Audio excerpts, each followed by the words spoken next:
The Executor class was the brainchild of Lyra Wessex, the brilliant and ambitious engineer who already had the designs of the Venator class and Imperator class, later renamed Imperial class star destroyers, to her credit. Following her work on the already impressive Imperial class, Wessex sought to improve on the design. Adhering to Drive-Yard's philosophy of psychological effect in starship design or terror styling, she believed that the immense size of an Imperial class star destroyer was largely responsible for its ability to intimidate opponents. Working on that theory, she began designing a starship that would dwarf all her previous works. Though KDY had designed and built extremely large warships in the past, such as dreadnoughts like the Manator class and battlecruisers like the Procurator class, the result obtained by Wessex was utterly gargantuan. Although the ship was developed by Drive-Yards, the Emperor commissioned Fondor shipyards to finish the lead ship, much to Fondor's consternation, as they had to put several civilian ship designs on hold. Their anger grew worse when it became apparent that Drive-Yards would continue development of all future Super Star Destroyer models, as they hoped this would act as an opportunity to steal future design grants from their business's rivals. In addition, Quat was also commissioned to develop a second Executor class in secret, in order to get away with stating that the ship was developed in both Quat and Fondor. Emperor Palpatine authorized the construction of the first 4 Executor class ships even before the Battle of Yavin,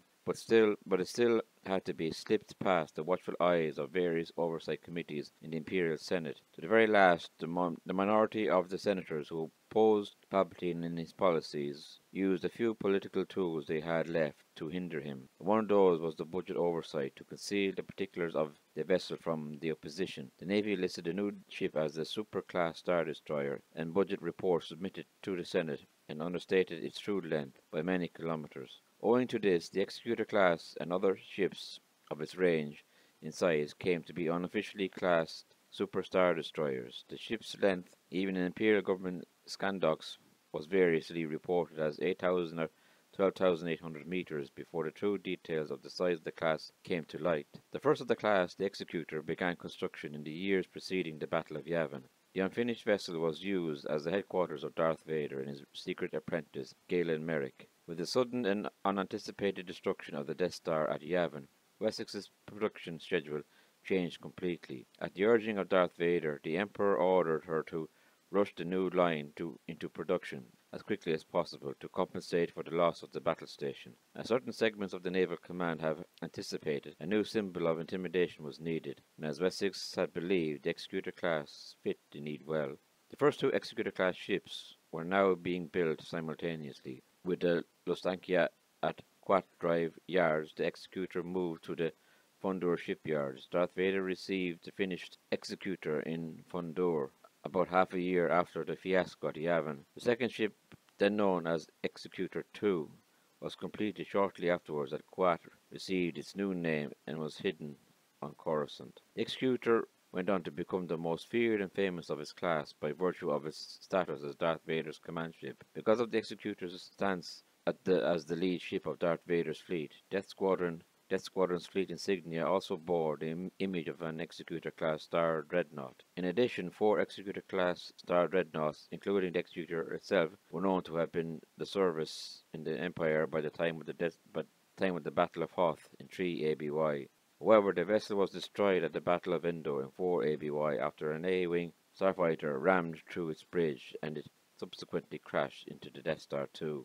During the early years of the Galactic Civil War, several other Executor-class ships were built and fielded. Rebel Strike destroyed an Executor-class ship upgraded with cloaking technology while still under construction at Fondor in 3 ABY. Another Star Dreadnought with cloaking capability, the Terror, was already operational by 3 ABY. The Vengeance led a task force around this time. Towards the end of the Palpatine's glory days in 4 ABY, other executors were noted as well. The Guardian was tasked with protecting Coruscant. The Annihilator served close to Quat.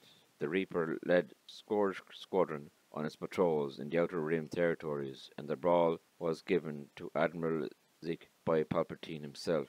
In the later years, production on Executor-class Star Dreadnoughts and other Super Star Destroyers accelerated in a display of the Emperor's wealth and power. After the death of the Emperor and the fragmentation of the Galactic Empire into feuding fiefs, Executor Class Star Dreadnoughts were popular acquisitions amongst warlords hoping to improve their military power and prestige. Some would fall into the hands of the New Republic, where they would fight against the empire they had once served. The Imperial warlords Superior General Sander Delvardus had a new Executor-class Star Dreadnought constructed at great expense and was completed in 12 ABY. It was named the Night Hammer and was soon taken by Admiral Natasi Dalla as her flagship. She renamed it the Night Hammer and led it in an attack against Jedi Praxium on Yavin 4. However, it was destroyed by the Jedi Callista Ming. Following the Black Fleet crisis, where the New Republic faced the Star Dreadnought Intimidator, a decision was made to build a warship class that could counter threats from rogue warships like the Executor class, and the result was a Star Dreadnought analog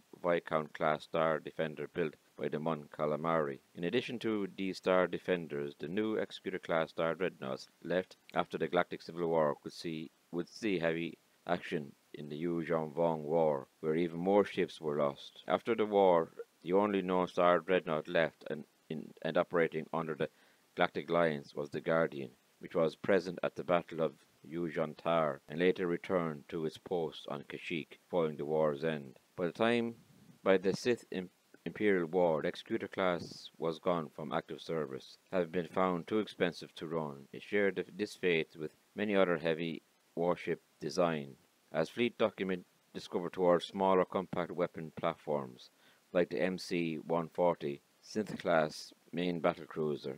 The final legacy of the Executor class was its partial inspiration of the Pelion-class Star Destroyer, which incorporated systems from both it and the Imperial-class Star Destroyer.